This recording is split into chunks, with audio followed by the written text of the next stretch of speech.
આજરોજ સુરત મહાનગરપાલિકાની સેન્ટ્રલ ઝોનની ટીમ દ્વારા અમારી સોસાયટી, જેનો હું પ્રમુખ છું, સારાબાગ સોસાયટી, ગઈકાલે રમજાન માસની શરૂઆત થઈ હતી અને એ સોસાયટીની મેઇન ડ્રેનેજ લાઇન એટલે કે મેઇન ગટર લાઇન ભરાઈ જવા પામેલ હતી.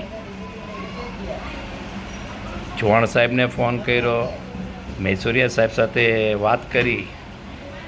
અમારા પવિત્ર રમજાન માસને ધ્યાનમાં રાખીને તાબડતોડ એમની ટીમ ગઈકાલે 1 જ કલાકની અંદર અહીં સ્થળ પર ઉપસ્થિત થઈને સળિયાની કામગીરીથી સંપૂર્ણ ડ્રેનેજ લાઇનને ચાલુ કરી દીધી. પરંતુ એ લોકોએ સામેથી અમને કીધું કે આમાં માલ એટલે કે કચરો બહુ ભરેલો છે, તમે એક અરજી સાહેબને આપી દેજો.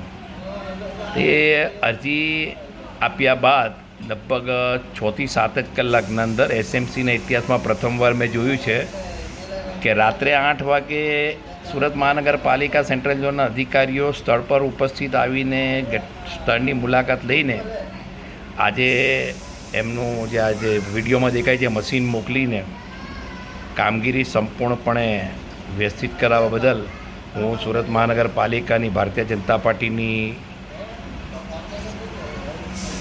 જે ભાઈ પદાધિકારીઓ છે, સુરત મ્યુનિસિપાલિટી કમિશનર છે, મેયર છે, એ તમામનો આભાર પ્રગટ કરું છું.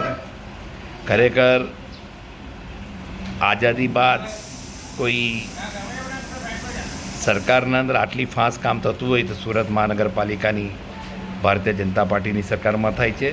હું સોસાયટીના પ્રમુખ તરીકે એમને સલામ કરું છું અને આગામી દિવસોમાં પણ અમારા પ્રાણ પ્રશ્નોના નિકાલ માટે આવી જ ત્વરિત સેવા આપશો એવી અભ્યર્થના સાથે એકવાર ફરીથી સુરત મહાનગરપાલિકાના અધિકારીઓ, કર્મચારીઓ અને ભારતીય જનતા પાર્ટીની તમામ પદાધિકારીઓનો હું હાર્દિક તહે દિલથી આભાર પ્રગટ કરું છું.